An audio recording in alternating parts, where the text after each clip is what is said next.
Hello, today I am demonstrating a prototype of the original game that I'll be submitting the next week. Now, things over here are pretty much the same as continuing from the last week. I have added the sound engine and I have now the ship and missiles on the screen, the bombs, and my shield. Then I create the sprites for each of these to display them on the screen.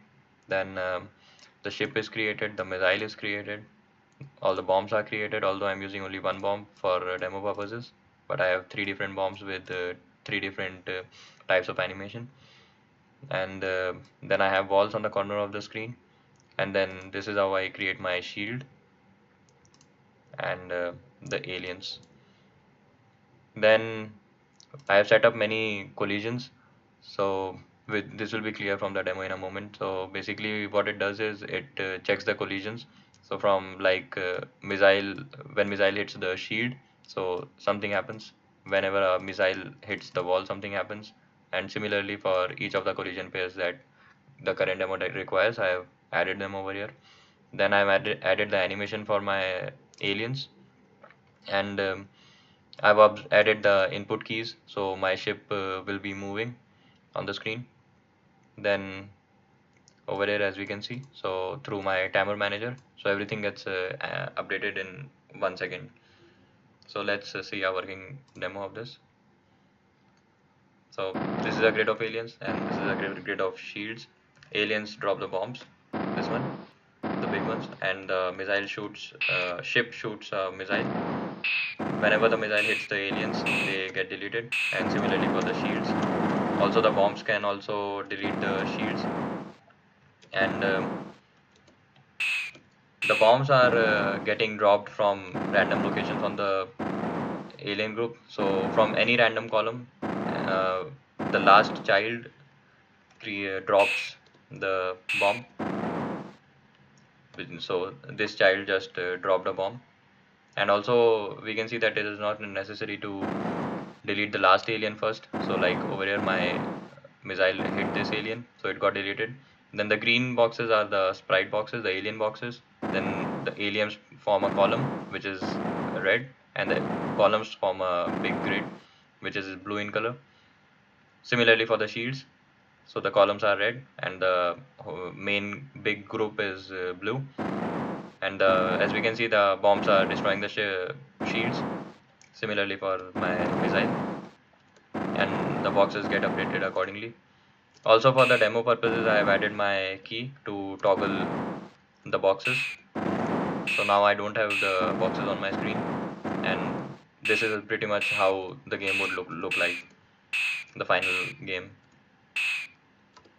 So that's it for this. Now let's complete the game, and then I'll explain the behind the processes.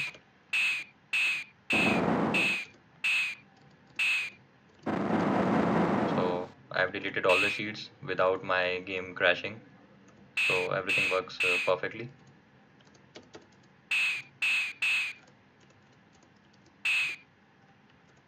And if the missile hits the bomb,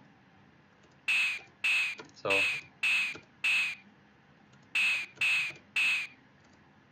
as we can see,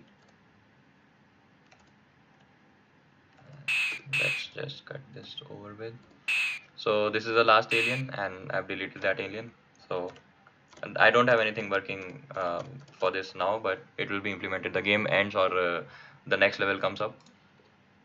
Now to have my sound working, I have observers for everything, for the sounds, for the missile, for the grid. So whenever the missile or the bomb hits a shield, the explosion sound is played.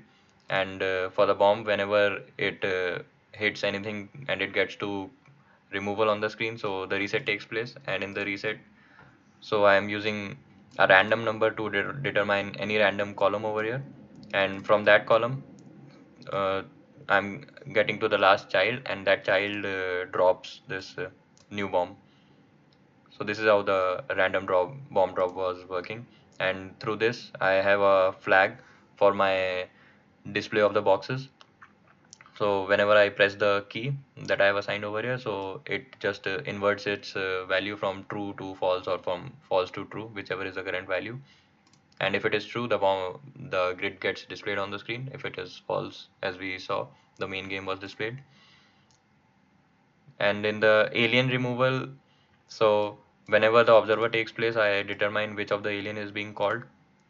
Like it's not necessary that the last alien would be called, like I deleted the first alien in one case. So any alien could be called, and that alien gets added to the deletion queue. And when the execute takes place, so the deletion takes place, and the boxes, the columns, and the grid gets updated accordingly.